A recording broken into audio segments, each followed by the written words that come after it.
आप सब लोगों को मेरा मैत्रीपूर्ण नमो बुद्धाय जय भीम। मैं आप सभी का स्वागत करता हूँ अपने इस यूट्यूब चैनल में जिसका नाम है एक कदम बुद्ध के धम्म की ओर। और हम बुद्ध और उनका धम्म डॉक्टर बाबा साहब अम्बेडकर द्वारा लिखित जो किताब है वो समझने की कोशिश कर रहे हैं। आज यह 39वां भाग है। मैं आशा करता हूँ कि आप सब लोग स्वस्थ होंगे और आज का जो भाग हम पढ़ने वाले हैं वो भी आपने पढ़ के रखा होगा, किताब भी आपके पास में ही होंगी।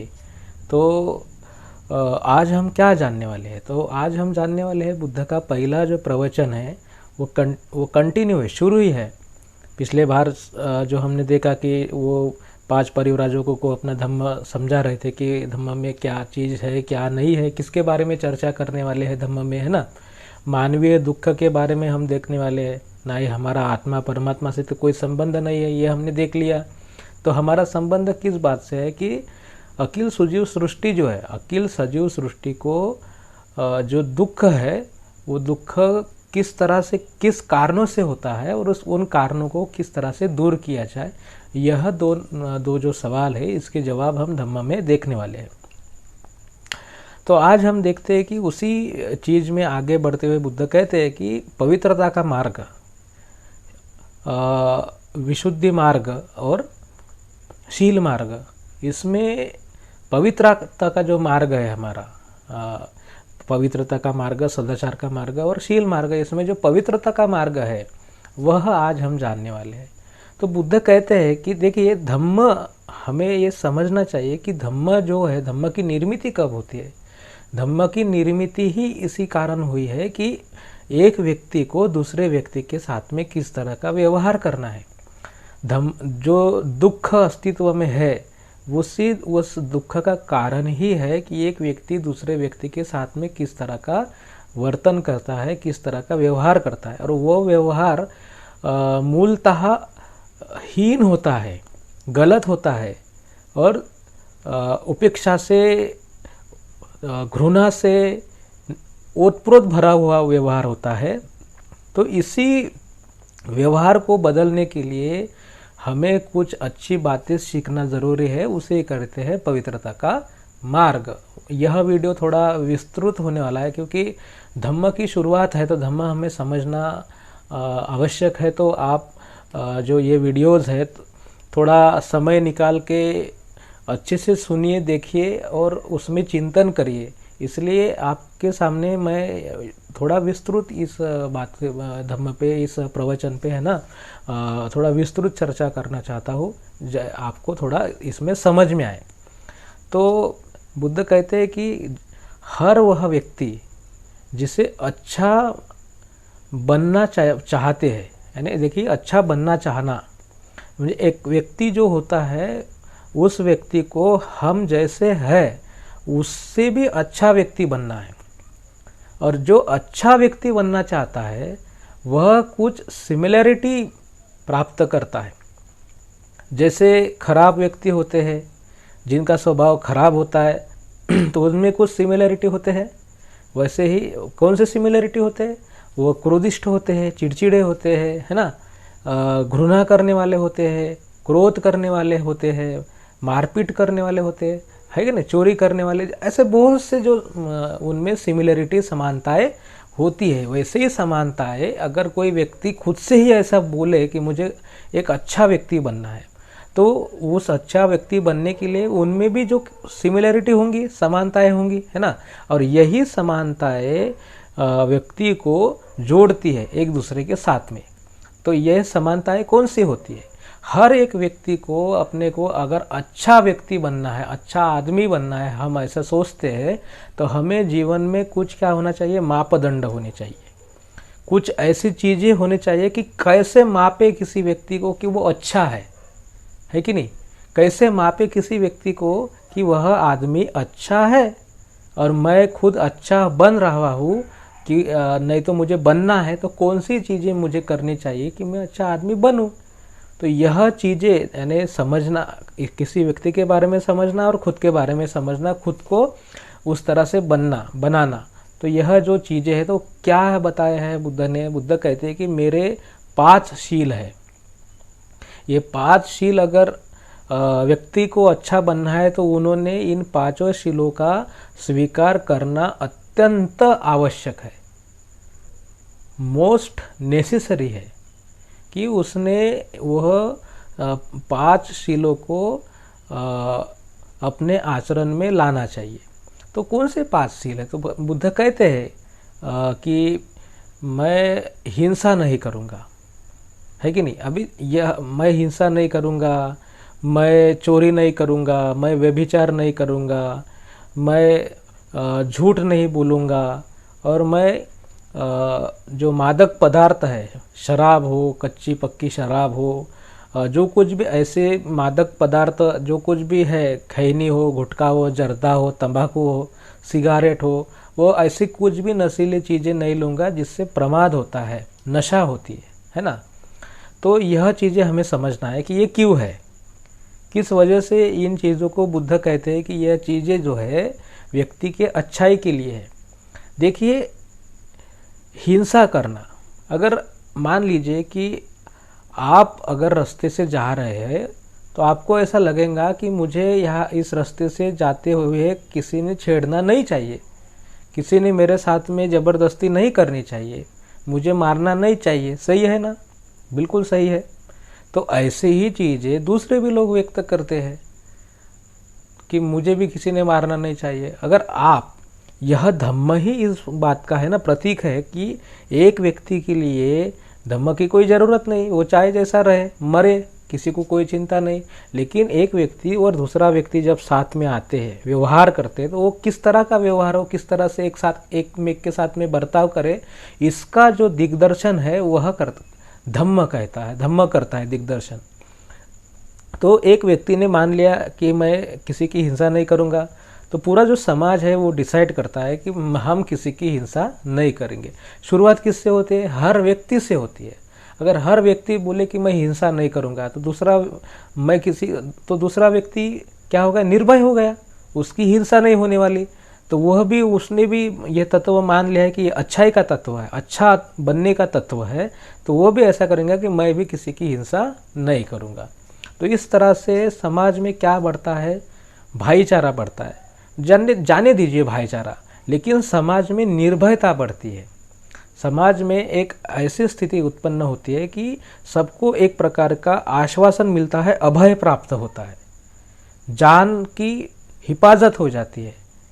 तो ऐसे हम कहते हैं कि हिंसा नहीं करेंगे, तो देखिए, तो फिर क्या आपको किसी सीमा की रक्षा करने की ज़रूरत नहीं है, किसी राज्य की रक्षा करने की ज़रूरत नहीं है, किसी को कोई, सबने तो ऐसे मान लिया कि हम बल से हम किसी की हत्या नहीं करेंगे, तो एक प्रकार का अभय वहाँ पे आ गया। तो उससे क्या होता है?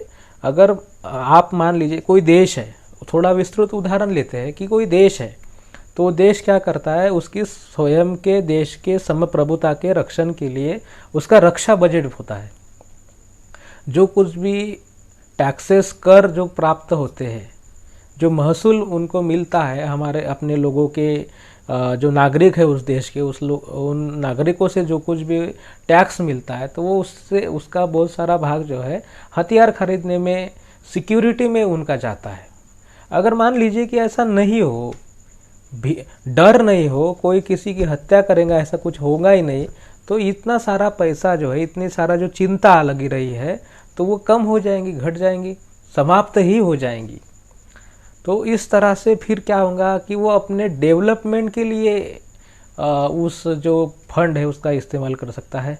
तो वैसे ही एक आदमी अगर सुरक्षित हो जाए तो वो क्या करेगा? अभी उसको उसके जान की तो चिंता नहीं है, तो फिर वो क्या करेगा? अच्छा सोएगा, है ना। सबसे पहले तो क्या होगा? सिक्योर सांस लेगा, है ना, यानी एक निश्वास जिसे बोलते हैं, एक आश्वासक, ऐसे यानी खुश होने की, यानी निर्भयता की श्वास, ऐसा हम उसे कहेंगे। तो ऐसे ही वो सांस लेगा निर्भयता से, और बड़े ही शांति से वो सो जाएगा।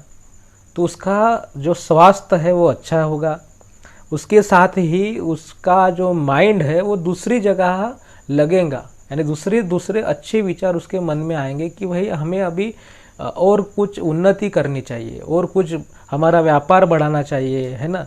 अभी हमारे पास में जो पैसा है वो तो हमारे जान माल के रक्षण के लिए तो नहीं हमें खर्चा करना पड़ने वाला है, तो हमें उसका कुछ उपयोग करना चाहिए। तो इससे ऐसे बहुत सी जो चीज़ें हैं वो हमें एक शील से मिल रही है ना। हिंसा नहीं करेंगे, हमने पूरा सिक्योर कर दिया समाज। जब सारा समाज मिलके ऐसी प्रतिज्ञाएं करता है, एक व्यक्ति तो कर लिया, लेकिन जब कोई व्यक्ति किसी अच्छा आदमी बनना है तो अच्छे विचारधारा, अच्छा अपना फिलॉसफी, हर व्यक्ति को अपनी फिलॉसफी, अच्छी वाली फिलॉसफी डिसाइड करनी है, निश्चित करनी है, और ये उस हिसाब से खुद को बनाना है, ढालना है। तभी जाके वह खुद और पर्याय से समाज भी उन्नति की ओर जाएगा। नहीं तो है अराजकता है, दंगे है, भड़काऊ भाषण है, जात पात है, धर्म विशेष के लोगों में हिंसा है। तो ऐसी बातें तो हो ही रही ना, भारत में तो हो ही रही, बाहर देशों में भी हो रही है। तो इन सभी चीज़ों से अगर छुटकारा चाहिए तो मैं किसी की हिंसा नहीं करूँगा। अब ये हिंसा जो है इसकी भी यानी मान लीजिए कि आपके ऊपर कोई आपको मारने आ गया, तो फिर क्या करेंगे? आप तो हिंसा नहीं करेंगे, और इस हिंसा नहीं करेंगे तत्व का अगर किसी ने गलत अर्थ निकाल लिया और वो आपको ही मारने आ गए, तो फिर क्या करेंगे? हिंसा नहीं करेंगे, ऐसा हमने बोला है। आवश्यकता और इच्छा, इन दोनों के ये दो तत्व है जिससे हम हिंसा नहीं करेंगे, इस तत्व की व्याख्या करते हैं। हमें आवश्यकता, हमें इच्छा नहीं है किसी को मारने की। भाई हम जा रहे हैं रास्ते से, हमारा काम कर रहे हैं, आप कर रहे हैं, आपका काम कर रहे हैं, है ना। तो अच्छे से रहो, अच्छे से चलो, जो नियम है, कायदे है, उसके पालन करो। लेकिन अगर आपकी जान पर ही आ गई, मान लीजिए कि डाकू आ गए, आपके घर पे चोर आ गए, है ना, जो अधर्म से काम करते हैं वो लोग आ गए, आपको परेशान कर रहे, तब जाके ये क्या हो गई? आवश्यकता हो गई। अपने जान की हिफाजत करना, अपने जो लोग हैं उनकी हिफाजत करना, यह हमारा दायित्व है। तो हम हमारे जान की रक्षा के लिए आवश्यकता ही पड़ गई है हमें हथियार लेने की, तब हम हथियार लेने से पीछे भी नहीं हटना चाहिए। तो यह मैं मानता हूँ कि समझता हूँ कि आपको यह समझ में आया होगा।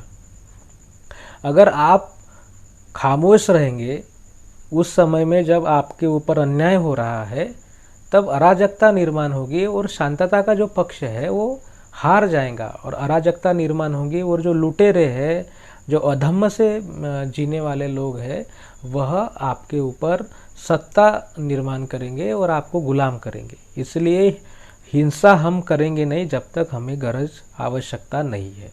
आप अगर हमें प्रेरित करेंगे, हमारे जान के ऊपर आएंगे, हमारे जो लोग हैं, जो अच्छे लोग हैं, उनके ऊपर अगर कोई अन्याय होता है तो हम हिंसा करने के लिए भी हमें बुद्ध अनुमति देते हैं। तो यह एक तत्व हो गया, मैं कभी हिंसा नहीं करूँगा।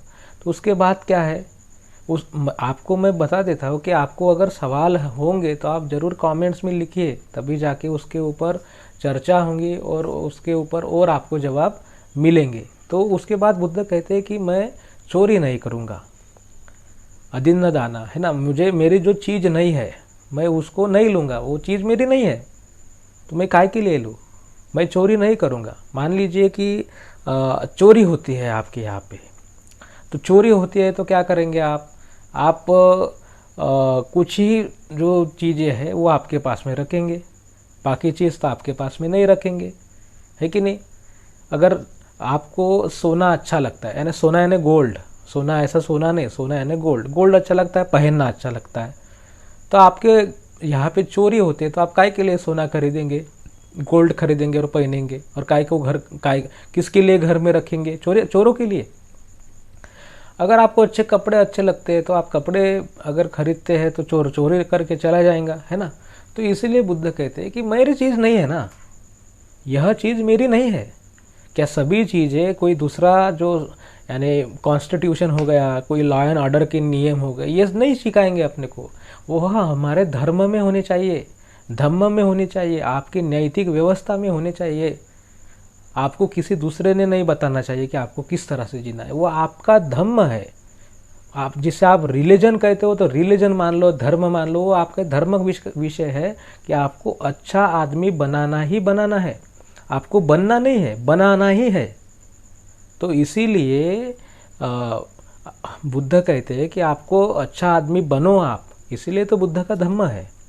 और इसीलिए कहता है कि हम चोरी नहीं करेंगे, ये हमारी चीज़ नहीं, हम काय को लेंगे। तो इस तरह से क्या होता है, श्रम की प्रतिष्ठा होती है और श्रम करने की इच्छा निर्माण होती है। कोई अच्छा टैलेंटेड व्यक्ति हो तो वो ज़्यादा श्रम करेगा, है ना, ज़्यादा संपत्ति को प्राप्त करेगा, ज़्यादा संपत्ति प्राप्त करेगा तो ज़्यादा अपना व्यवसाय बढ़ाएगा, बिजनेस बढ़ाएगा, तो ज़्यादा उन्नति होंगी। कोई टैलेंटेड है, कोई अच्छा, और उसमें मैं ये कोई प्रोडक्ट निकालता हूँगा, कोई कुछ काम करता हूँगा, तो वो क्या करेगा, और अच्छा उसमें डेवलपमेंट करेगा कि उसमें और अच्छा प्रॉफिट हो, है ना। तो इस तरह से क्या होता है कि समाज में जो गति चलती है, फिर चक्र चलता है कि अभी हमारे जान की भी रक्षा हो रही है, हमारे माल की भी रक्षा हो रही है, संपत्ति की रक्षा हो रही है। तो एक ऐसा सकारात्मक चक्र चलता है, और ये सकारात्मक जो चक्र है वो अर्थव्यवस्था और समाज व्यवस्था को उन्नति की ओर लेके जाता है। ये आपको समझना चाहिए कि ये आपके धर्म में निहित होना चाहिए। अगर पहले जैसे मैंने बताया पूर्व के वीडियोस में कि खाओ पियो मजा करो, यह जीवन का एक टोक है, और एक टोक है आत्मक्लेश। खाओ पियो मजा करो, जो अभी देखते हैं हम कि लोग क्या कर रहे, खाओ पियो मजा करो ही कर रहे। उनको नौकरी मिली, आरक्षण से मिली हो, संविधान से मिली हो, सरकार से मिली हो, लोग क्या करते हैं, बस वो कमा रहे हैं और खुद के परिवार के साथ में खाओ पियो मजा करो। बाकी आजू बाजू में क्या हो रहा है कोई मतलब नहीं है। किसके घर में खाना बना नहीं बना कोई हमें ज़रूरत नहीं है। हमें ना ही अच्छी बातें सीखने की आवश्यकता है, हमें ना ही अच्छी चीज़ें पढ़ने की आवश्यकता है, ना ही हमें कोई हमारे देश के लिए कुछ करने की ज़रूरत है। बस अपना हमें पगार मिल रहा है, हम कमाई कर रहे हैं, कोई भी आदमी रहे, खाओ पियो मजा करो, हमें मतलब नहीं है किसी और लोगों का। दूसरी चीज़ क्या है, आत्मक्लेश, यह भी दूसरा एक टोक है। तो वो क्या बोलता है कि मैं जिस स्थिति में हूँ तो वो पूर्व जन्म का फल है। वो ये नहीं समझता कि मैं जिस व्यवस्था में जी रहा हूँ तो वो उस व्यवस्था का दोष है। अगर आपको पढ़ाई करने के लिए नहीं दी जा रही है ना, आपको शिक्षा का अवसर प्रदान नहीं किया जा रहा है, तो ये क्या आपके पूर्व जन्म का दोष है? ये तो व्यवस्था है ना। जो चतुर्वर्ण हमने देखा है कि आप शूद्र जन्मे हैं तो इसलिए आपको पढ़ाई लिखाई का जो है अधिकार ही नहीं है। तो किसने बनाया है ये नियम?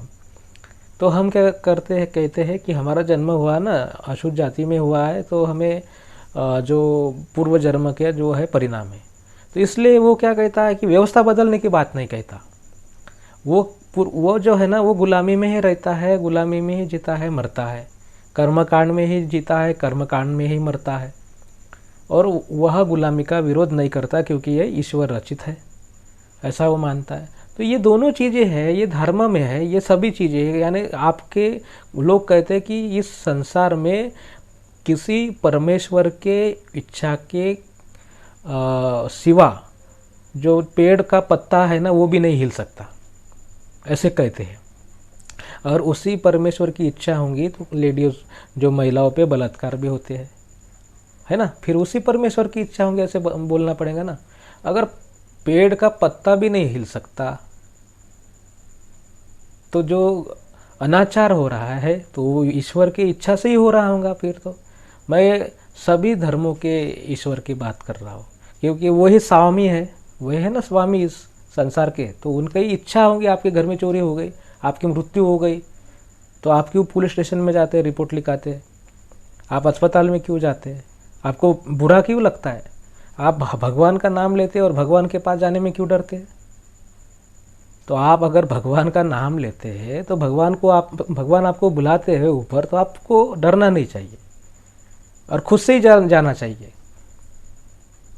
तो ऐसा है कि जो तत्व है जो बुद्ध ने बताया है वो उसके धम्म में है, निहित है, तो वो व्यक्ति को मॉरल बनाता है, नैतिक बनाता है, जिससे हर व्यक्ति के एक दूसरे के साथ में जो व्यवहार है ना उसमें बदलाव आता है कि नहीं? आ गया ना बदलाव, कि हिंसा नहीं हो रही है, चोरी नहीं हो रही है, समाज में बदलाव आ गया, एक व्यक्ति बदल गया, दूसरा व्यक्ति बदल गया, तो इसमें समाज में परिवर्तन हो गया।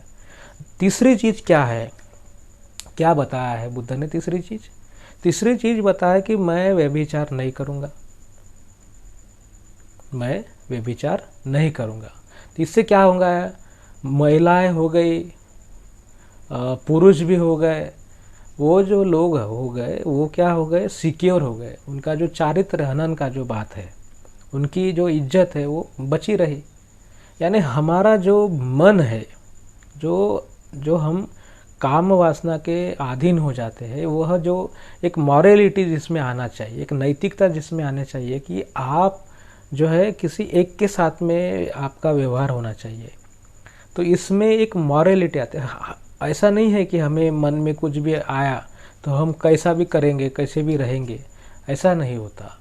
आपको उसको एक नियम से बांधना होगा। आपकी इच्छाएं है तो उसको नियम से बांधना होगा।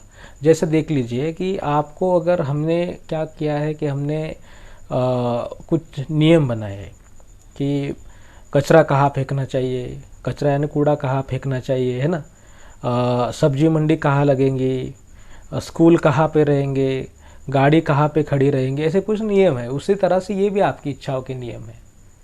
अगर आप अपने इच्छाओं को अगर नियंत्रण में नहीं रखेंगे तो अराजकता निर्माण होती है। कुछ मन में क्रोध आता है तो क्या आपको क्रोध आ गया तो आप किसी को मार दोगे?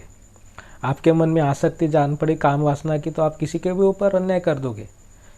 तो ये जो चीज़ें हैं मन में स्वभाव से ही उत्पन्न होती है, इसे अविद्या कहते हैं। वो स्वभाव से ही उत्पन्न होती है, उसको प्रशिक्षित करने की ज़रूरत होती है, उसको नियंत्रित करने की ज़रूरत होती है। आपके मन में कुछ इच्छाएं निर्माण होती है तो वो कैसी इच्छा है, कैसी वासनाएं है, कैसी भावनाएं है, उसको भी देखना है हमें। अगर वह भी हम देख के उसको भी शांत करेंगे, जब हम आगे धम्म में और जानेंगे तो आपको ये सब समझ में आ जाएगा। सिर्फ 5 सील की बात कर रहे हैं, अगर अष्टांगिक मार्ग है, 10 पारमिता है, वो भी हमें देखना है। तो यह अगर काम वासना की जो इच्छा है, आसक्ति है, उसको हम नियंत्रित करें, उसको दमन करें, दमित करें, तो हम क्या होगा? समाज में एक नैतिक व्यवस्था का उद्गम होगा। हर व्यक्ति अपने परिवार के लोगों के प्रति जो है ना एक आश्वस्त होगा कि ऐसा नहीं है कि हमारे लोगों के ऊपर, हमारे घर में कोई अन्याय अत्याचार हो रहा है, यानी आप एक दूसरे के यानी पति पत्नी के ऊपर अविश्वास करें, ऐसी स्थिति नहीं होगी। माता पिता अपने बच्चों को पढ़ाई करने के लिए भेजते हैं, अगर वो अराजकता करेंगे, वो इस तरह से अनुचित व्यवहार करेंगे तो माता पिता अपने बच्चों के ऊपर विश्वास नहीं रखेंगे कि हमें यानी बेटी स्कूल में जा रही है, बेटा स्कूल में जा रहा है, कॉलेज में जा रहा है, तो क्या कर रहे हैं, है ना। तो आपके धर्म में ही ऐसी चीज़ें होनी चाहिए, उसको नैतिकता आनी चाहिए, नैतिकता का शिक्षण आपके धर्म में ही होना चाहिए। अगर बुद्ध कहते हैं कि इसकी बात अगर आपका धर्म नहीं कहता तो वो धर्म है ही नहीं। और जो भी धम्म का पुरस्कर्ता है, प्रसारक है, उस सभी श्रमण ब्राह्मणों को ये चीज़ें बताना चाहिए, तभी वो जाके एक अच्छे पृष्ठ है, अच्छे प्रचारक है हो सकते। तो मैंने इस बात के भी ऊपर आपको बताया कि मैं व्यभिचार नहीं करूँगा, तो ये भी एक पंचशील है कि और तीसरा जो है हमने बताया, चौथा क्या है? चौथा मैं झूठ नहीं बोलूँगा। तो ये झूठ नहीं बोलना क्या हो गया? मान लीजिए कि आप किसी रास्ते पे जा रहे हैं, किसी ने आपको पूछा, आपने किसी को पूछा कि फलाना स्थान कहाँ पे, तो उसने गलत बता दिया, तो आप तो चले जाओगे उधर, है कि नहीं? तो क्या हो गया? आपका समय गया, आपको ज़रूरी था वहाँ पे जाना, आपकी आवश्यकता थी वहाँ पे, तो हानि हो गई आपकी, बड़ा नुकसान हो गया। हो सकता है कि आप डॉक्टर हो, आपको गलत जगह बता दिया तो पेशेंट मर गया, है ना। अगर आप ही पेशेंट हो, गलत अस्पताल जा रहे हैं तो आप मर जाओगे। तो इस तरह से जो है हमें बुद्ध कहते हैं कि आपको झूठ नहीं बोलना है, चाहे कुछ भी हो जाए, चाहे कुछ भी हो जाए, कितना भी अनर्थ हो जाए, लेकिन झूठ नहीं बोलना है आपको। तो ये क्या है कि अभी आपको आश्वस्त हो गए कि आपको जानकारी भी क्या मिलेंगी, सही मिलेंगी। ऐसा नहीं कि मुझे मजाक करना है, किसी की ठिठोली करना है तो मैं झूठ बोल दूंगा, ऐसा नहीं है। हमें किसी भी हालत में, किसी भी परिस्थिति में सच ही बोलना है। या तो हम किसी की मजाक कर दे, अरे ये हो गया, तुम्हारे घर में आग लग गई, फलाना हो गया, ऐसे बोलते थे, तो उसकी जो यानी मानसिकता जो है एकाएक क्या हो जाती है, धक्का बैठ जाता है उसको। तो बुद्ध ने सभी चीज़ों का ध्यान रखा है कि आपके समाज में क्या आ गया, अभी पहले तो हिंसा नहीं हो रही है, अभय प्राप्त हो गया, एक दूसरे के प्रति जो है एक डर जो पैदा हो रहा था वो नहीं है। उसका तो हमने तो बहुत बड़ा उदाहरण ले लिया, रक्षा बजट तक चले गए, एक दूसरे देश के सीमा के रक्षा की बात करने लग गए। तो दूसरा है कि आपका जो यानी पहले पूरा ख़त्म करते हैं फिर रिव्यू करेंगे, है ना। तो हमने बोला है कि हम झूठ नहीं बोलेंगे। तो अभी आपको एक सच्ची जानकारी मिल रही है, सभी चीज़ें ऐसे झूठ नहीं मिल रही। कोई बोलता है कि यहाँ पे किसी का यानी इतिहास में भी हस्तक्षेप कर रहे लोग, इतिहास को भी तोड़ मरोड़ के पेश कर रहे लोग, झूठ बता रहे हैं, है कि नहीं। तो यह भी जो चीज़ है यह नहीं होगी। यह आपका धम्म कहता है कि आपको झूठ नहीं बोलना है। यानी लोगों का व्यवहार सुधारने की बात है, एक दूसरे के प्रति किस तरह से व्यवहार करना है, उनका व्यवहार सुधारना है, ये सुधारने की बात है। तो देखिए समाज सुधर रहा है अभी, है ना। यानी हम ये तत्व के बारे में बोल रहे थे, ये एक अराजकता समाज में जो थी, तो वो इस तत्व के वजह से क्या हो रही है, अभी वो समाज स्थिर हो रहा है। अभी वो पांचवा तत्व क्या है, पांचवा तत्व है कि मैं नशीली चीज़ों का सेवन नहीं करूँगा। ऐसी कोई भी चीज़ हो, खैनी हो, गुटखा हो, जर्दा हो, सिगारेट हो, दारू हो, शराब हो, कच्ची पक्की कुछ भी हो जिससे नशा आती है, ऐसे कोई भी चीज़ मैं सेवन नहीं करूँगा, ग्रहण नहीं करूँगा। तो इससे मनुष्य की जो सत्सद विवेक बुद्धि है वो जागरूक रहती है, सदैव स्मृति जागरूक रहती है। यह चीज़ें हमें हमारे मन में जो ऐसे विचार है जिसको हमने नियंत्रित करके रखा है, अगर हम यह नशीली चीज़ें अगर प्राशन करते, खाते पीते जो भी करते होंगे, तो इससे क्या होता है कि हमारे जो विचार है वह जिनको हमने नियंत्रित किया है, जो मन में दबे पड़े होंगे तो वो बाहर आते हैं। मान लीजिए कि क्रोध होगा किसी के ऊपर तो वो बाहर आता है। मान लीजिए आसक्ति होंगी कोई लड़की के ऊपर हो, लड़के के ऊपर हो, तो इस तरह से वो जो है ना, हमारे जो भी बुरे विचार होते हैं वो सामने आते हैं। हम गाली गलौज पे उतर आते हैं, हमारे मन में क्रोध उत्पन्न होता है, हम खून कर सकते हैं, कुछ भी कर सकते हैं। पर हमें हमारी स्मृति जो है, हमारे जो जागरूक अवस्था है, उससे क्या होती है, जागरूक अवस्था में बाधा उत्पन्न होती है और समाज व्यवस्था में एक अनाचार की स्थिति उत्पन्न होती है। तो ये पांचों चीज़ें हैं जो हमें हमारा जीवन का ये क्या है, ये मापदंड है, इसे हमें हमारे जीवन में प्राप्त करना है और ज़रूरी चीज़ है ये। तो इस चीज़ों को हम हमारे जीवन में लाते हैं, हम अच्छा बनते हैं, तो समाज व्यवस्था एक आदमी ने ठान लिया तो एक एक करके पूरा समाज होता है। अभी देखिए कि हमारे भारत हो या कोई भी देश हो, धर्म में जो है ना ऐसी चीज़ें बताई गई है, फोकस नहीं है उस पर। ऐसे ही धातुर मातुर ऐसे ही कुछ बता दिया होगा थोड़ा सा, पर विस्तार से नहीं बताया होगा, मेन चीज़ नहीं बोली होंगी, मेन है करके ये चीज़ें मेन है, मुख्य है, ये चीज़ें करना है। तो इसीलिए क्या हो गया, अनेकों लॉ एंड ऑर्डर के हो गए, कॉन्स्टिट्यूशन के एक रूल्स जो है, संविधान के रूल्स हो, लॉ एंड ऑर्डर हो, है ना, कायदा सुव्यवस्था जिसे बोलते हैं हम, तो उसके नियम हमें फॉलो करना पड़ता है। वो भी लोग क्या करते हैं, चोरी करते हैं उस नियम में। देखिए कि ट्रैफिक पुलिस को सिग्नल तोड़ दिया, ट्रैफिक पुलिस पैसे मांग लेता है, उसको 100 रुपये दे दे, 500 को फाइन था तो 100 रुपये उसने दे दिए, सरकार के हिस्से में तो कुछ नहीं आया। एक्सीडेंट हो रहे हैं, 18 साल के लोग गाड़ी चला रहे हैं। हमारे ऑफिस की एक लड़की को कोई 17-18 साल का एक बच्चा था, बेचारी घर जा रही थी, तो घर जाने को निकली, घर गई नहीं, अभी तक अस्पताल में ही है। देखिए कि आपकी जो अराजकताएं है, आप किस दिशा में जाना चाहते हैं। यह मैं यही समझ आ रहा हूँ कि आप अपने ऊपर कुछ बंधन लाना चाहिए, कुछ आपके जो व्यवहार है एक दूसरे के साथ में, किस तरह से हमें एक दूसरे के साथ में व्यवहार करना चाहिए, है ना। तो इस सभी चीज़ों में आपको कुछ ना कुछ नियंत्रित करना चाहिए। और जब हम हमारे धम्म में नियत है, बुद्धिस्ट लोग हैं, बुद्धिस्ट जो धम्म है उसमें ये चीज़ें मुख्यतः निहित है, बताई गई है कि आपको ये करना ही करना है, जरूरी है, तब जाके समाज में जो एक नीति नियम, जो कायदे कानून से भी ऊपर है, धम्म होता है ना, तो धम्म का आचरण तो हम करते ही है, नियम हो या ना हो। आपको लिखना पड़ता है कि कचरा यहाँ मत फेंकना, यह कचरा फेंकने की जगह नहीं है, कूड़ा यहाँ डालिए। जो व्यक्ति धम्म का आचरण करता है ना, उसको आपको ये बताने की ज़रूरत नहीं है। अस्पताल में लिखा होता है कि भाई आपके मोबाइल साइलेंट करिए, धीरे आवाज़ में बोलिए, ज़ोर से मत बोलिए। तो ये कभी किसी ने नैतिकता, मॉरलिटी क्या होती है सिखाई नहीं ना कभी। इंसानियत जो शब्द होता है वो जिसके ऊपर अन्याय होता है ना, तभी वो इस्तेमाल किया जाता है। इंसानियत ही धम्म है, इंसानियत ही धम्म है, धम्म ही इंसानियत है। धम्म इंसानियत के खिलाफ है ही नहीं, धम्म जो है तो वो सभी इंसानियत ही है। तो आगे जाके बुद्ध कहते हैं कि आपको ये देखना है, परिव्राजकों को बोलते हैं कि आपको एक सवाल आना चाहिए कि क्या ये जो मापदंड है, ये जो पंचशील है, ये जीवन में कितना मायने रखता है, क्या जरूरी है।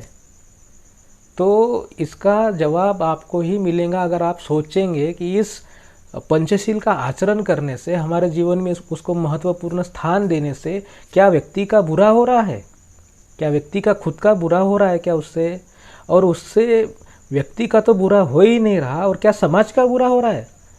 अगर कोई व्यक्ति खुद से ऐसा बोलता है कि मैं हिंसा नहीं करूँगा, है ना, तो क्या समाज में उससे कुछ हानि होने वाली है।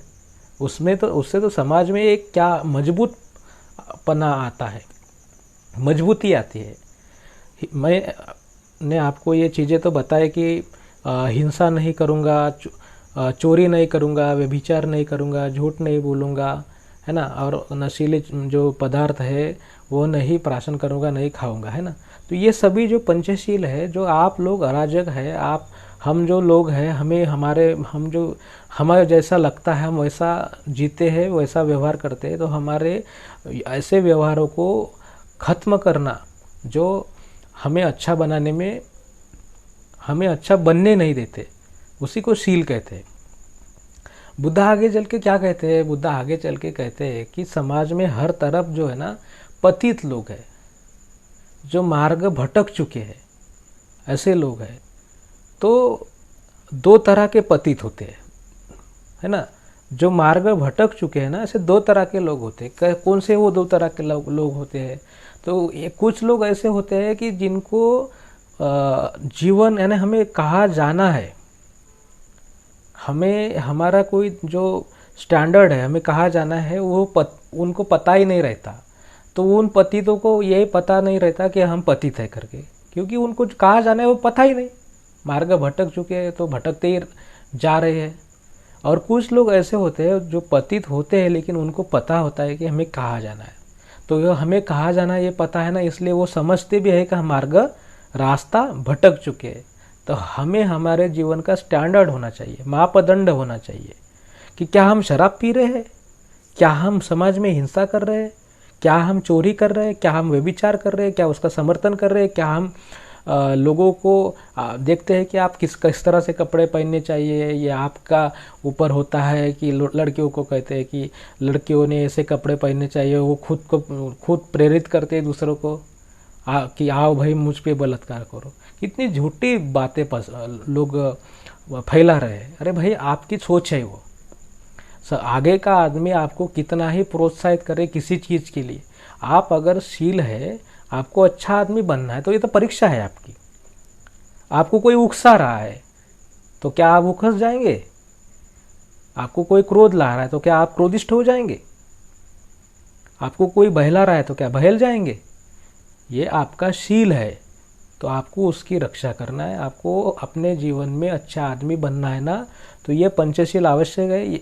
इसीलिए बुद्ध ने कहा है कि जो पतित है उसको दो प्रकार के हैं, जिनको एक ऐसा पतित है कि जिसको समझ में ही नहीं आता कि उसका कोई स्टैंडर्ड है, उसका कोई मापदंड है, कोई मंजिल है, कोई कहीं जाना है, उसको कुछ पता ही नहीं, तो वो पतित हो गया, उसको समझ में ही नहीं आता। बड़े ही खतरनाक लोग हैं ये। और जिसका जो कोई और है कि पतित है लेकिन उनका स्टैंडर्ड है, उनको पता है कहाँ जाना है, तो वह प्रयत्न करते हैं कि फिर से रास्ते पे आए।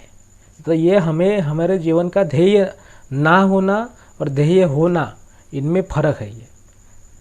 तो जो लोग समझते हैं कि हमें एक अच्छा आदमी बनना है ना, तो वो खुद कोशिश करेंगे अच्छा आदमी बनने की और बनेंगे। अगर उनमें कोई कमतरता है, मान लीजिए कोई शराब पीना चालू कर दिया हो, तो उसको समझ में आ जाएंगे कि अच्छा आदमी किस तरह से बनना चाहता है, तो वो छोड़ देगा। और छोड़ना ही चाहिए, क्योंकि आपको अच्छा आदमी बनना है ना, तो आपको बुरे आदतें जो है वो छोड़नी चाहिए। अगर नहीं छोड़ेंगे तो आप खतरनाक व्यक्ति बन जाएंगे, खुद के लिए और समाज के लिए भी। तो इसीलिए जो है आपको अच्छा आदमी बनना है ना, तो ये तत्व जो है, ये पंचशील जो है, ये आपके लिए बहुत ही महत्वपूर्ण है।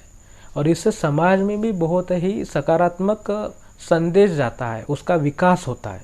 और उसका विकास कोई ऐसा जबरदस्ती वाला विकास नहीं होता, स्थायी विकास होता है। आप देखते हैं कि कुछ विकास हो रहा है, तो वो जो विकास है उसका जो लाभ है कौन ले रहा है? क्या वो सामान्य जनता तक पहुंच रहा है? नहीं पहुंच रहा ना। कारण ही वही है, क्योंकि जो भ्रष्ट लोग हैं, खाओ पियो मजा करो वाले, वह जाने ही नहीं देते। मुझे लगता है तो मैं सबका छीन के मेरे ही पास रख लूँगा। तो इस तरह से लोग हैं, तो उसमें व्यवस्था ही नहीं है कि लोग, जैसे मैंने पहले ही बताया कि जो लोग हैं जिनको कुछ नौकरी लग गई होंगी, सरकारी गवर्नमेंट होंगे, कुछ अच्छे पढ़ाई लिखाई करके कुछ अच्छे स्थान पे होंगे, है ना, इंजीनियर होंगे, डॉक्टर होंगे बड़े, उनको कुछ लेना देना नहीं है किसी के साथ में। मैंने बोलता है कि मैंने पैसे दे के पढ़ाई की है, मैंने डोनेशन भरा है, मैंने फलाने को बहुत पैसा दिया है, तब जाके मैं नौकरी पे लगा हूँ, ऐसा कहता है। तो इससे क्या होता है कि ये जो एक भेद निर्माण होता है कि सामान्य जनता और वो ये जो विशेष अधिकार प्राप्त लोग हैं, इनके बीच की जो दरी है ना, इंसान, एक दूसरे की पहचान क्या है? इंसान। आपका पैसा नहीं, रुतबा नहीं, इंसान।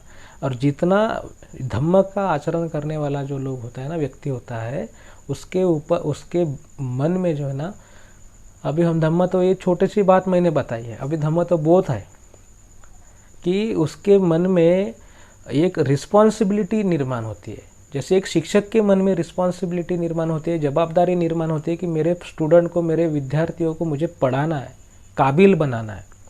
और वैसे ही रिस्पॉन्सिबिलिटी धम्म के कारण उन व्यक्तियों में, ये तो शिक्षक की तो जवाबदारी होगी ना, लेकिन धम्म के वजह से जो है ना, यह जो विशेष अधिकार प्राप्त लोग होते हैं ना, उनके मन में जवाबदारी उत्पन्न होती है कि मुझे ये जो योजनाएं हैं, ये कुछ जो मेरे पास में है ना, वो मुझे जनता तक पहुंचाना है।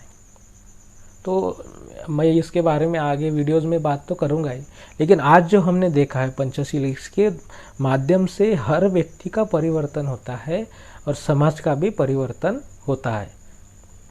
तो ये बात हमने आज जानी है, और आशा करता हूँ कि आप सब लोगों को ये बात समझ में आई होंगी कि किस तरह पंचशील एक अपने व्यक्ति के जीवन का महत्वपूर्ण भाग है, जिसे हम इस बुद्ध के धम्म में बहुत ही महत्वपूर्ण बात बताई गई है कि त्रिशरण पंचशील जब हम ग्रहण करते हैं। त्रिशरण के बारे में मैं आपको अगले वीडियोस में बताऊंगा कि त्रिशरण कितना महत्वपूर्ण होता है, क्या है त्रिशरण, है ना। बुद्ध धम्म और संघ, बुद्ध वंदना का भी लोग विरोध करते थे, इसके बारे में भी मैं आगे की वीडियोस में थोड़ा उसके ऊपर भी प्रकाश डालने की कोशिश करूंगा। हो सकता है कि कल के ही वीडियोस में उसके बारे में मैं आपको बताऊंगा। तो इस आई बटन पे क्लिक करके आप बाकी की वीडियोस भी देख सकते हैं, प्रासंगिक की वीडियोस भी देख सकते हैं, बुद्ध और उनका धम्म के बाकी की वीडियोस भी देख सकते हैं। कमेंट्स करिए, जो कुछ भी आपके पास में सवाल होंगे, जो कुछ आपको कहना है, तो उसके बारे में कमेंट्स करिए, है ना। और वीडियो को लाइक करिए, शेयर करिए अपने परिवार के लोगों के साथ में, दोस्तों मित्रों के साथ में। बुद्ध धम्म का प्रसार प्रचार करने के लिए सहयोग प्रदान करिए, सब्सक्राइब करिए चैनल को। और अपने यानी बुद्ध का जो ये सब्सक्राइब करेंगे तो चैनल कितने लोग देखते हैं, कितने लोग धम्म का प्रसार प्रचार करने के लिए सहयोग प्रदान करती है, तो पता चलेगा। तो आप सब लोगों के प्रति मंगल कामनाएं व्यक्त करता हूँ और अपने वाणी को देता हूँ विराम। नमो बुद्धाय, जय भीम।